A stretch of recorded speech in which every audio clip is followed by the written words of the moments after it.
Yo, what is going on, guys? Jack here, and welcome to episode 68 of our Tracksuit to the Top series here with Lewis FC in the Premier League. Hopefully you guys are good.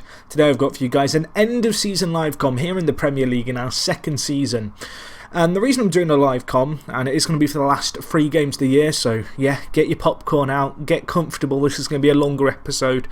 But the reason it's a longer one is because we actually currently lie in 6th in the Premier League. Now, the way that the English qualification for the Europa League works is that obviously in England you have the 4 Champions League spots that go to the top 4 teams.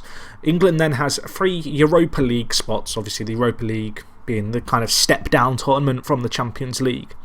And these spots go to the team who finishes 5th in the league, the team who wins the Capital One Cup, and the team that wins the FA Cup. Now, in the case of the FA Cup, if the winner of the FA Cup's already qualified, which sometimes they have obviously, then the Europa League spot goes to the team who finished 2nd. So last season, of course, Hull lost in the final to Arsenal, but Arsenal qualified for the Champions League, so Hull got the Europa League spot. In the Capital One Cups, it's a little bit different because what happens is instead of the runner-up getting the spot, it actually goes to the next best placed team in the Premier League, which would be 6th. As you can see, looking at the Capital One Cup here, Manchester United won it. They've already guaranteed themselves a Champions League spot with 3 games left. And what this means is that 6th spot in the league is now a Europa League spot. So suddenly, our season has a new purpose, I guess. So looking at where we are, we're currently with 3 games left on 53 points. You've then got Brighton and West Ham trailing us very close behind. Then you've got Norwich, Newcastle and Stoke also potentially fighting for that 6th place spot that we currently occupy. So in our last 3 games, we have Hull, QPR and Brighton. That Brighton one on the last day of the season could prove to be absolutely huge. But anyway, just a quick recap since the last episode. We beat Nottingham Forest 1-0, good result, Matthew Lewis with the goal. We then drew with Charlton, Matthew Lewis again getting a goal for us that secured us a point. Charlton fought back to grab a late point. Similar story in the Manchester City game. We had the lead at half time and we ended up drawing 1-1. And then 2 more games, we lost against Liverpool 6-2, Balotelli grabbing a hat-trick. And then we beat Arsenal 4-3 in a really good performance. This game had 3 penalties, 2 for us, 1 for Arsenal. Isco's hat-trick was not enough, however, to secure Arsenal the win, as they fought back to pull it back to 3-3, and then Matthew Lewis bagging a late penalty to get us a point. So anyway, trying to keep those brief just because obviously we are at the end of the season, but looking at the games that we have, obviously Hull are in 15th, QPR 16th, and then Brighton, as I mentioned before, in 7th. So I guess the plan is here to keep live coming all of these remaining games until we either guarantee ourselves 6th place or until we fail potentially at the final hurdle. Anyway, looking at the teams around us and where they finished last year, it's kind of interesting because Brighton last year finished 15th. West Ham, Newcastle and Stoke have always been in kind of the top 10, so they're perhaps not such big surprises. But Norwich finished 12th last year, and of course last year we finished 13th, I believe. We did. So it's kind of interesting to see ourselves, Brighton and Norwich, 3 teams who finished in the bottom half of the table, potentially with a chance at this kind of top 6 spot. Also worth noting, of course, that despite the fact we're in 2022, debatably the 5 top teams in the Premier League are still here, fighting it out and still kind of the top 5 teams. Of course, Tottenham did get relegated on this save. But anyway, let's get into our first game. We are taking on Hull. We have got a few injuries to be aware of. Rolando Aarons is out injured now. He played the last few games for us. He's out with a twisted knee. Paul Scholes is injured. China's been injured, and he's out for 1 more day, and then Ihi Nacho is also back in 10 days. So we have some players back. Of course, Sinogo broke his leg. But anyway, looking at the team that we have, my assistant's actually going to do quite a good job of picking our team. Unfortunately, because of the injuries we have, we don't have too many options on off the bench. To be honest, this year has been a horrific season for injuries. If we could get 6th, that would be one hell of an achievement when you consider that we had Ihi Nacho out for 3 to 4 months, Lewis out for 3 to 4 months, Leon was out for 2 months, China's been out for 2 months with a fractured wrist, and of course Sinogo out for 5 to 6 months, and he was also out for a few weeks before that. Anyway, in terms of how we're going to play this game, I think we're going to have to go like this. We're going to play Beto, Lewis and Batagelli in the final third. Beto has been a mixed bag, really, the loanee from Real Madrid. He's done okay for us, but 9 goals in 33 isn't great, considering that for a lot of games he was kind of I guess, been relied on as our secondary goal scoring threat, particularly with the striker injuries we've had. I was kind of hoping he'd step up. Anyway, we'll submit our squad, get it locked in. Of course, this game away against Hull is going to be tricky. As you can see, if Lewis failed to get a point, we could drop out the Euro Cup qualification spots. So yeah, we've got to improve. Looking at the Hull team, they've got a few names there that you might recognise: Chris Smalling, Huddleston, Herrera, Janek, who else? Tom Ince, Gabbiadini. So they've got some fairly big names. Is that Gabbiadini or is that a regen? No, it is. It is the Gabbiadini. Anyway, oh, and they've got Jordan Rossiter, who was a player who I tried to sign back when I was in League One after he got released. So interesting to see him kind of make his way to the Premier League. Anyway, we're going to lock in our team, get our assistant to give the instructions, and now we look to win and we look to try and secure this 6th spot. It would be one hell of an achievement to get top 6, in our second year in the Premier League. I've not live-commed too many Premier League games this year just because it's not been a priority for the most part of it. We've been focusing largely kind of on the cup competitions, and I've kind of saw that as our route into Europe. But kind of from out of nowhere, despite our form not being great recently, of course, we did lose to Liverpool and obviously draw against Man City and Charlton. We've kind of clambered up the places slightly. A kind of pattern this season seems to have been the fact that we've been quite good. Oh gosh, what a scrappy goal that is for Hull to score. But no, what I was going to say was a general pattern of our season this year seems to be that we beat a lot of the fellow kind of struggling Premier League teams. But then against the top teams, we might get the odd point here and there, but we can't really consistently beat them. I mean, our goal difference is positive, barely, but I think we've scored the 5th largest amount of goals in the league at like 61. Which is pretty impressive, really. And obviously, if you're going to score goals, you're always going to have a chance. Defensively, I think we've also conceded a fairly hefty amount, but we've often conceded a large amount of goals against bigger teams and kind of, got the wins that we needed against the smaller teams. As Matthew Lewis goes on a crazy run, hits it, but it does go wide. But that's kind of been the story of our season. It's not been a season where I've particularly focused on the league. It's been something that's been in the back of my mind. Obviously, the injuries have hit us fairly hard, and to be honest, I was worried that we were going to end up with a bit of a season like last year, where it's kind of a bit of a write-off going into the end. I mean, the reality of it is that Stoke in 9th or 10th are only 5 points behind us with 3 games left, so we could quite easily kind of slip into the mid-table realms, and suddenly that would be really disappointing. But I mean, at half-time it's going to be 1-0 to Hull here. We're going to have to change some stuff because this hasn't been good enough. And we'll see what we can do. So I'm going to tell the players that I expect a much better showing in the second half.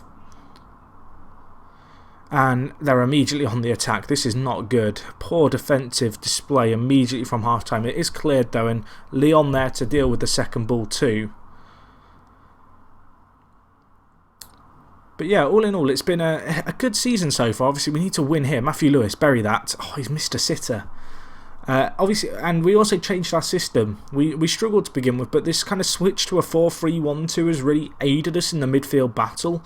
I was finding a lot of games that we were playing, just because of the quality of opposition, our 2 centre-mid kind of formation using a 4-4-2 was just getting overwhelmed, and it was kind of limiting our chances, whereas going a little bit more narrow, trying to park the bus has definitely worked in our favour. But anyway, we'll see how we get on here. I'm going to have to look to make some changes sooner rather than later. If you do notice a few cuts in this recording, I've actually got builders in my house at the moment because the ceiling in my kitchen fell. There's some pictures on Twitter. You'll have to dig deep through the archives to find them. So I'm having to record around various bangings and such. But anyway, Tom Ince scores there to make it 3-1, and now I need to make some changes. Question is, what do I change? Because really we haven't got that many options. I'll tell you what we're going to do.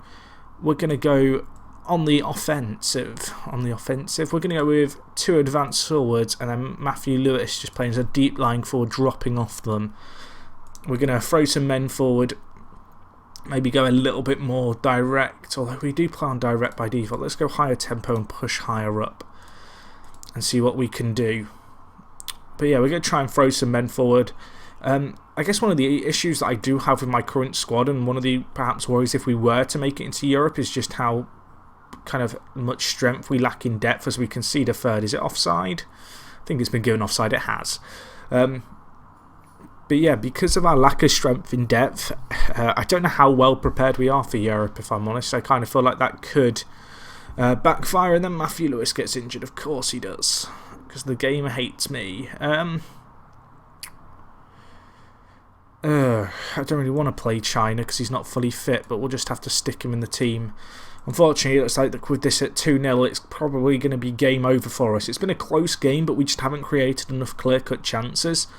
Obviously, missing the quality of players like China and Sonogo in the midfield is a big miss, but at the end of the day, we have to adapt to that, and we knew it was going to be an issue going into this game. But unless we can get 2 crazily late goals, this is going to be all she wrote, which is a shame. Oh, okay, they almost scored again. But no, this has been a really disappointing start. Obviously, a defeat here gives a few of the teams on our tails a chance to get back in. I wouldn't say necessarily that I expected us to get Europa League with these 3 games left, just because we have got some tricky ties and our form and consistency hasn't been superb in the league this year. You know, it's very rare that we've strung 3 wins together. But I guess given the situation we were in, you know, you have to also anticipate it even if you don't expect it. That might sound like same difference, but I kind of feel like anticipate means kind of, I guess, prepare for it and be aware that it's a possibility, whereas expecting it is kind of like in the back of your mind you think that it should happen, which I don't think is necessarily the case. But anyway, we are on the attack here. Matthew Lewis is not on the pitch. Jack, it's Samuel. Beto, he's fouled. I think this means absolutely nothing. I don't know why I'm getting my hopes up. Just blow ref, please. China, go for a screamer. Why not? Joe Allen. He's offside. I was about to say, well, at least we've scored 1, but we can't even do that today, unfortunately.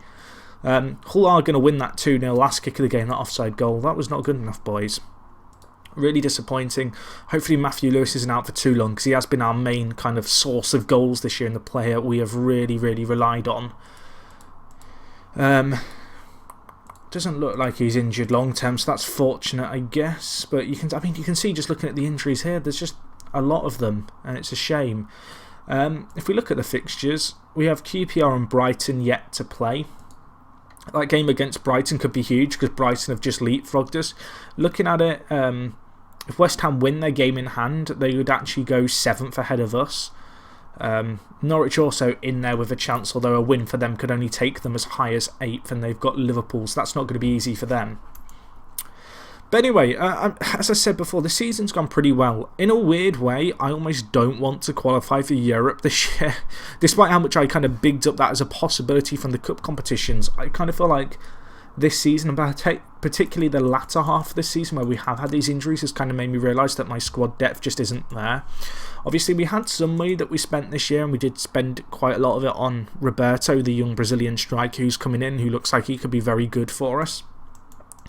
But it's tricky because we don't have a big stadium. Obviously, our stadium gets finished at the end of this year, and a 15,000-seater stadium upgraded from a 5,000-seater is a massive kind of upgrade. You know, that's a lot of money coming in that we wouldn't have otherwise had at the end of each game. So I'm kind of hopeful that that will help us, and in the next few years, hopefully, if we could maybe get into Europe for 1 or 2 years, we'll get some money flowing, and that will really allow me to invest to get the strength in depth that I think I kind of need to realistically be able to compete both in Europe and the league simultaneously. Anyway, just having a look at Roberto, because obviously I am still scouting him because I didn't have 100% knowledge, but he looks very, very good. Looking at the report, potential to be world class, but inconsistent and injury prone is a bit of a worry. So we'll see. But £10 million paid. I hope he can be good for us. Obviously, he's not the best athlete, but he has potential, as my assistant kind of initially and when he first scouted him kind of suggested he could be really good, and the more that we scouted him, the more that we found out that is the case. Surprised he's not played for Brazil's under-21s, but the fact that he's got a work permit for us further reiterates the fact that he probably is a very, very good player with a very good potential. Just if you don't know, the way work permits work is obviously there's 3 different ways. A player gets a work permit if they're from a European nation. They'll get a work permit if they've played, I think it's 70%, 75% of the nation that they're from's national team's competitive matches in the last 4 years. So basically play 75% of all competitive national team matches for their nation. And the kind of third way is if the player is deemed to offer and potentially have enough about him to kind of help boost the profile of football in the country that he's coming to, which is obviously in this case England, and that's the way that Roberto has got his work permit. So looking at it, Norwich just beat Arsenal, which is quite a big result. West Ham did win their game in hand, so we have got a really tight pack of teams at the top. Obviously a win today is pretty much essential if we want to have any chance at 6th, because if Brighton win then they'll pull ahead of us even though we've got them left to play. But unfortunately for us, we are still plagued with quite a lot of injuries. We have got China, Batagelli and Leon back in the side, which is quite nice. Unfortunately, Iheanacho is still a little way away from full fitness. He may well be back for the last game of the season. In fact, he will be. So that's quite big. But yeah, China's a big player to have back in the side. Obviously joined us in January. You can see he's not scored many or got loads of assists, but a 7.3 rating for a player newly kind of playing in the Premier League, not had too much time to adapt, is pretty impressive nevertheless. But anyway, we're playing QPR. We can win this, boys. I've got faith in you all. Just going to tell them that I've got faith. They look delighted, they look motivated, or at least half of them did. One thing worth noting is that we don't have a striker on the bench. Samuel's injured, Iheanacho's injured, so I'm not sure what we're going to do if a striker was to get injured. I guess we'll have to go back to the drawing board and look at a way that we can, I guess, adapt that. Worth noting that I am playing Reitmeier quite a little bit. I did notice that my assistant had picked him, and to be honest, he won the English Player of the Month in his first year in the league, or rather not his first year, his first month in the league of playing regular first team football. He only played 3 games, but he averaged a 7.5 rating, the centre back. So we're going to give him a chance here. I kind of feel like the centre back position is a position which I haven't been too consistent with this year, just because we don't really have any standout centre backs. Oh, go on, Matthew. Go on. Oh, what a goal that would have been. What a goal that would have been. But yeah, I mean, Harayan last year was a massive player for us, as was Mijelovic. You know, both of those centre-backs were huge for us. Obviously, Mijelovic went for 27 million to PSG at the end of the year, and he's funded a lot of our transfers this year, as we are going to be caught on the break. Amari takes it around Kouakou and makes it 1-0. That's really disappointing. Jake-Luc Amari, a player who I've seen a few times pop up in my saves. I have a feeling he might have won my English Young Player of the Year a few times. He's quite a good little regen striker. I remember being a little underwhelmed when I looked at him, but he kind of performs really well, so I guess you can't really complain with that. But right now, we've got to show some test of character. We've been really poor these last few league games. Looking at the stats, we are in control of this game, which is frustrating to be able to say, but obviously QPR catching us on the counter now and then, and Reitmeier even getting a booking there, which is going to weigh on my mind a little bit, because I don't want to see it sending off. I don't want to be back down to 10 men in a game we're chasing like this. Looking at it, the game is still really close. We're just not creating enough right now, which is pretty disappointing. So I'm going to tell the players that I expect much better, and they're fired up, they're motivated. That is the kind of reaction I'm looking for out of them. I think we're going to leave it till about the 60th minute, and then I'm going to look to make some changes. I don't want to make any too prematurely, because we are playing quite well in this game, and one goal could really give us some momentum, although we are getting caught on the breaking out. Park Yong-jae makes it 2-0, and that's disappointing. That's really disappointing that we've been caught twice in that manner. So yeah, let's make some changes. We're going to go more on the attack, I think. I think we have to at this point. So we're going to go narrower. We're going to play with our fullbacks on support. I'm not sure if I want to make any subs. The issue I've got really is the fact that we've not got a ton of options on off the bench. I'm going to bring on Rolando Aarons at centre attack in mid. We're going to go more direct. And it might seem a little bit odd, but I'm actually going to try and use that offside trap and push higher up. I know we've been caught on the break twice, so I am kind of playing a bit of a risky game there, but I'm hoping that just by having our defence step up a little bit higher and also look to play offsides, we might be able to catch out their players who are definitely trying to make a thing of getting it in behind us. So a lot of this is going to come down to, I guess, how well drilled our defence is. So a little bit of a test for them here. But yeah, we'll see how we get on. We are still on the attack. Leon here, the changes haven't happened yet, the tactical ones. I mean, looking at the game, we've not been worse than QPR by any means. It's just a case of they've hit us on the break twice. So with 50 minutes on the clock, I'm making those changes a little bit earlier than I wanted to, but I kind of feel like that second goal for them has put me in a kind of a tough spot where really we need to win this. Because as I mentioned, if Brighton win, then that's game over. And the last game is of no significance. It's been really disappointing though. It'd be bitterly disappointing given the situation we're in if we couldn't at least get a point here and kind of keep our hopes alive. But right now there's nothing happening. And I don't have the attacking options on off the bench that I kind of wish I had in a weird way. Because we just haven't got them basically. I'll tell you what we're going to do. We are going to throw some men forward here. I think we've got to at this point. So we're going to see what we can do with 2 complete wing-backs. And yeah, we're going to play a very risky game. But I kind of feel like at this point we've not got a lot to lose. So throw some men forward. See if we can do anything down the middle. We've got to get 2 goals minimum. So we're going to go full on YOLO. Oh gosh, I just said YOLO. And we're going to throw kind of, our midfielders into the ring, I guess. So I'm going to bring on Corrace to play right wing back, even though he can't play there. Polodrotti with a knock, which is not ideal. But this is disappointing. I wanted to be able to end this season on a high, but it looks like we're going to slip down the table and ultimately end up with a barely top half finish, which, when you consider the situation we're in, is disappointing. But when you look on this kind of performance, we've just not created any clear-cut chances, and any half chances that have come our way we just haven't taken. And at the end of the day, you have to look at the midfielders. One of our strongest areas of the pitch. Granted, we are without Sanogo, which is a big miss because that kind of trequartista role, which is what Sanogo plays for us, just playing off the 2 strikers, is an essential part of our system, and we don't really have anyone there who's ideal. But regardless, you want to see something come of it. And unfortunately for us, I think that's going to be our hopes and dreams of a top 6 place dashed.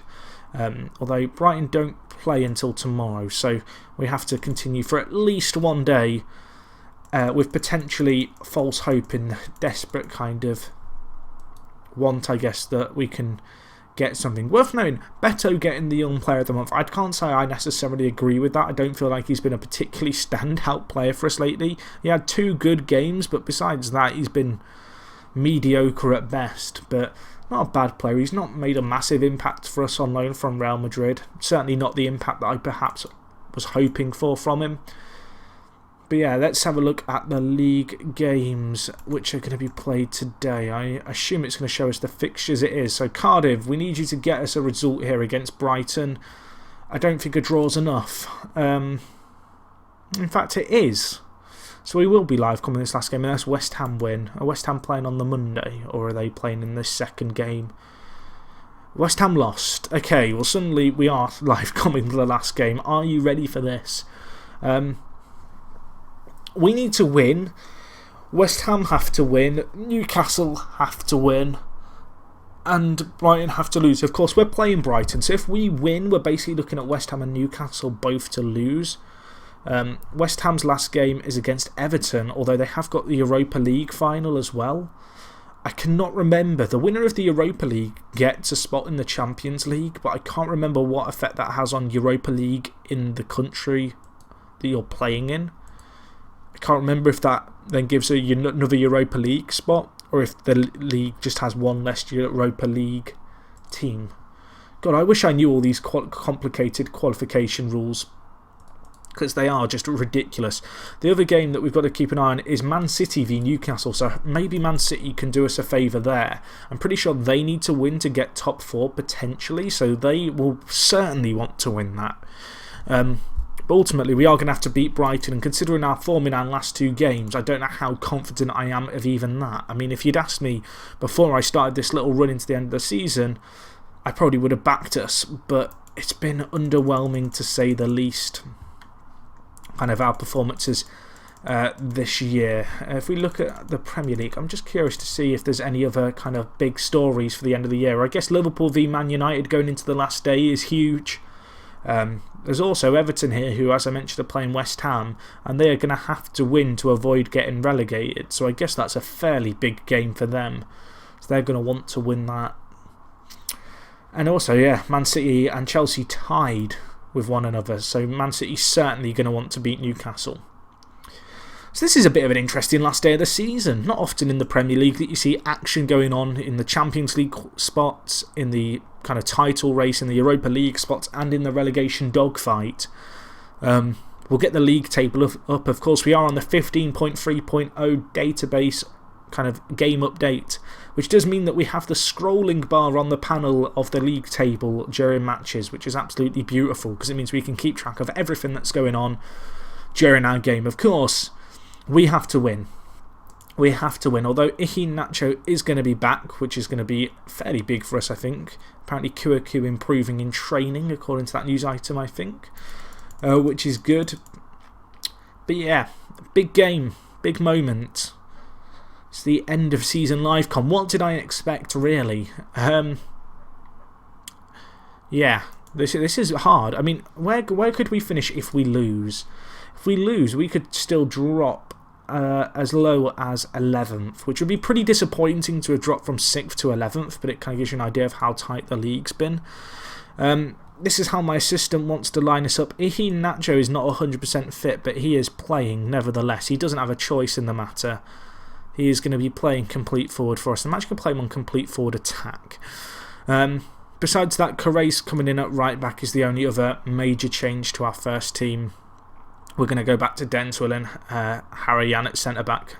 Right, Maya didn't have the best game last time out. So yeah, end of season live. No pressure, Jack. I feel like we've explained the scenarios quite well. I may well just continue to Wednesday after these games to see what happens with the whole West Ham Europa League thing, because I'm not actually sure what happens if they win the Europa League. I know they'd get a Champions League spot, but I don't know what happens to their Europa League spot. Oh, sorry, they'd get a Champions League spot, but I'm not sure what would happen if they got the Europa League spot too. Anyway, let's get up the widgets. The widgets, can we? There we go. Thank you very much, game. We'll put up the league table.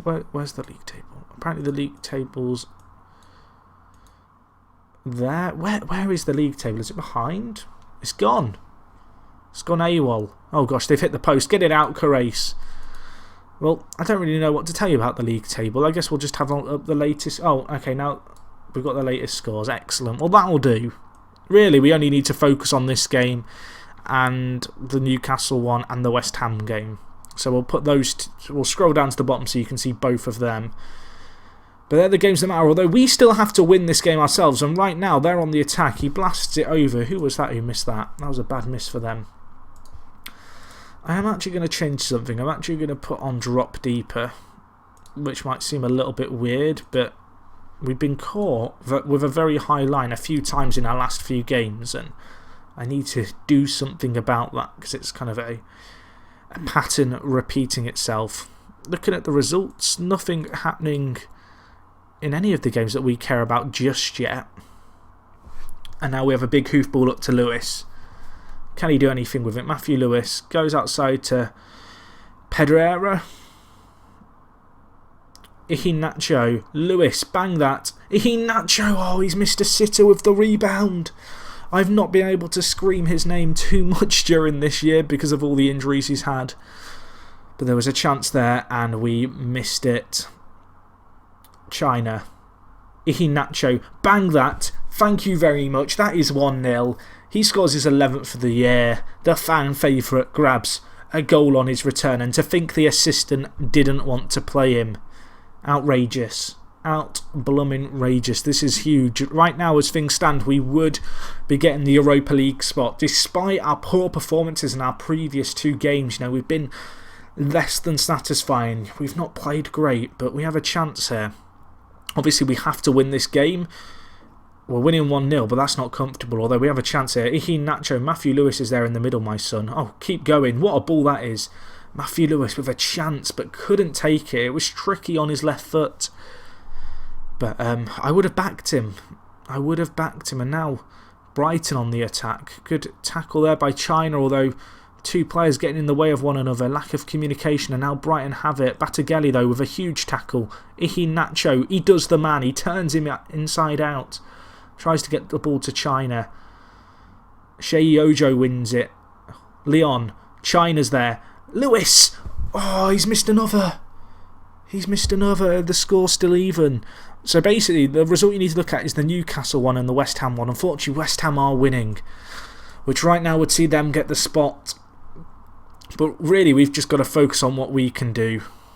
Kuaku collects that well. Well played, my son.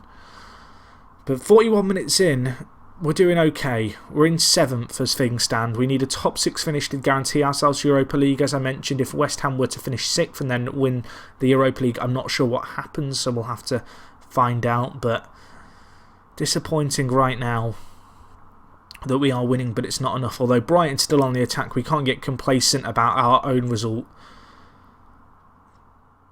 They're working the ball quite nicely. Charlotte, Hernandez, Kuaku, what a save, my son. Ball still isn't dealt with. It hits the side netting. Whew. Good save by the keeper, though, there. A very good save.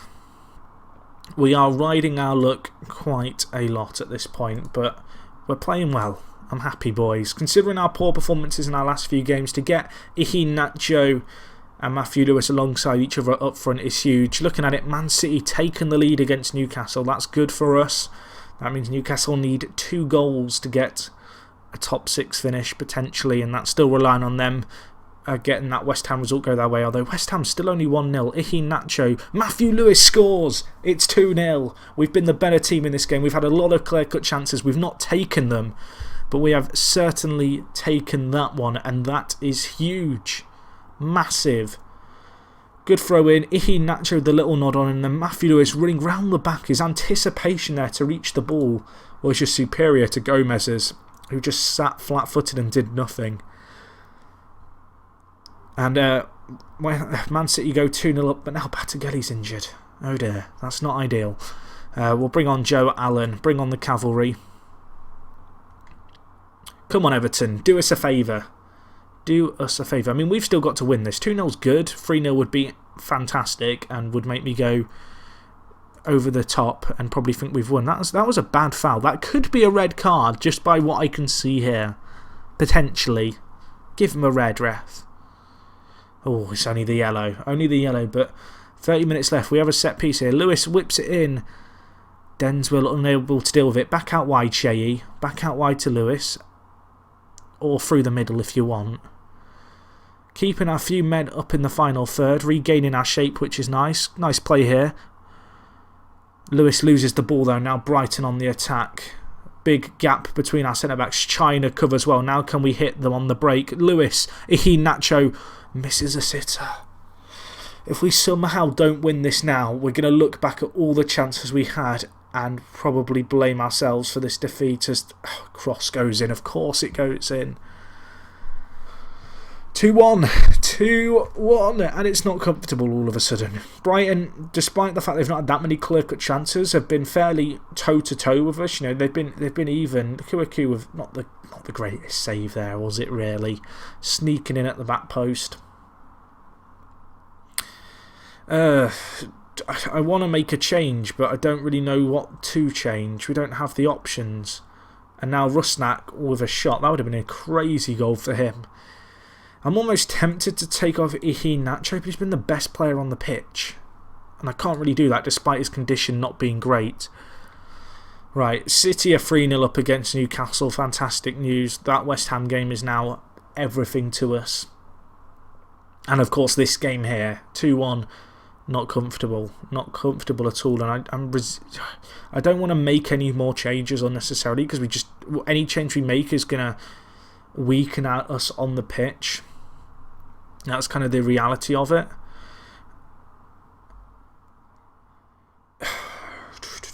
Come on, Everton. Do us a favour.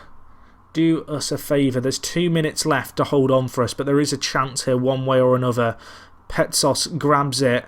Brighton on the attack. Good tackle. Ojo, Leon, Lewis. This could be game over. There's men over. Iheanacho, please. Allen. Joe Allen. Get it in, someone. Oh, it doesn't find its way in and it's cleared. Well, I think you'd have to say we've probably deserved the win here. There's 50 seconds left. I don't want to speak too soon. Lewis, China. Oh, another chance there almost. But I think West Ham winning 1-0 is probably marking the end. I have a feeling that even if they qualify for the Champions League, we wouldn't get the Europa League spot. We will have to check that, of course. Lewis on the attack here. China. Almost a chance to make it 3-1. It's 2-1 here at full time. It's a good result. We did what we had to do. But unfortunately, West Ham did what they needed to do too, and they get 7th place, which is pretty disappointing. So we do need to just quickly advance. United winning the treble, by the way. They win the Capital One Cup, the European Super Cup and the Premier League. But yeah, we got 15 million for finishing 7th, which is pretty decent, but we need to continue. Because I'm not sure what happens about West Ham if they beat... or rather, if they win their game on Wednesday. So we're going to continue. I don't think we'd get Europa League even if they won, but I might be wrong. Because obviously, new rule from, I think it's this year in real life that is coming in, that the winner of the Europa League gets a spot in the Champions League. But I'm not entirely sure what is meant to happen. Kind of next season. Right, the team want to play for the Europa League. Fair enough. That's exactly the sort of reaction I was after. Players want Europa League. Well, that pleases me, especially off the back of this year. But Wednesday, as I said, I don't think we get it. If we did, incredible. It'd be absolute scenes. Looking at it, board set the budget at 14 million with a wage budget of 600 grand. That's quite good. Youth facility set to be upgraded. They want to improve our youth category rating too, which is good. So that's all excellent news for the club. Of course, after this kind of Wednesday advancement, I will be checking, or not checking rather, I will be doing an end of season review thing. So that'll be next episode where we look at the squad, how they've performed, all that good stuff. Of course, if you know the rules to the European qualification, you're probably watching this knowing it bears no significance to me whatsoever. So the question is, did West Ham win it? They did, but the spot doesn't go to us. Oh, it's heartbreak. I had a feeling that's what it was. Oh, scenes. Scenes. It's not scenes at all. It's tragic. They won on penalties 4-3. But unfortunately, we do not get the Europa League spot that they got, so far as I'm aware. Well, that's disappointing. But nevertheless, still a pretty good season all in all. Very good to finish 7th. If we look at the season preview, where were we predicted to finish? We were predicted to finish 12th, so we really have gone beyond what people expected. Interesting to note, teams like Hull, Everton and QPR predicted to finish 6th, 7th and 8th, all around the bottom of the table, Everton even going down as well. But yeah, hopefully you guys enjoyed this end of season live com. Obviously a bit of an anticlimactic end. Would have loved to get Europa League. We didn't perform great in the 2 games and the 2 easier games of this live com, so we only really have ourselves to blame. Of course, if you have enjoyed this video, do smash the like button. I do greatly appreciate it. If we could get, I don't know, 400 likes, I'd love you forever. Other than that, hopefully I'll see you guys in the next one. It is me, Jack, and I'll talk to you guys in a bit. I'm out.